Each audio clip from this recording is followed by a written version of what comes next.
খান, মুফতি আব্দুর রহমান, আল্লামা আহমদ শফি, জুনায়েদ বাবুনগরী, নূর হোসেন কাসেমি, পরাপর এই সমস্ত বুজুর্গানে দ্বীনের সাথে কাঁধে কাঁধ মিলায়া মাঠে ময়দানে ছিলাম। 42 বছর যাবত এখানে আছি।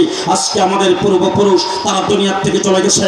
এদেশের নাস্তিক আর মুরতাদ যারা ইসলামকে দেশ থেকে বিদায় করতে চায়, হিন্দু আর সংস্কৃতি যারা এদেশে আবিষ্কার করতে চায়, যারা রং তামাশায় মেতে উঠেছে, তারা যদি মনে করে ইসলাম এই দেশ থেকে বিদায় করতে তারা খুব নিরাপদ হয়ে গেছে, তাদের পথে আর কোনো বাধা নাই। পরিষ্কার ভাষায় বলতে চাই, কেল্লা কাঁধে দেব, ইসলাম দেব না। বাংলাদেশে কে ক্ষমতায় থাকবে, কে ক্ষমতায় থাকবে না সেটা দেখার বিষয় নয়। ইসলামের বিরুদ্ধে কে পুরুষত্ব করবে, কাউকে বিন্দু মাত্র সাথ দেওয়া হবে না। نصر من الله فتح قريب وبشر المؤمنين. السلام عليكم ورحمة الله.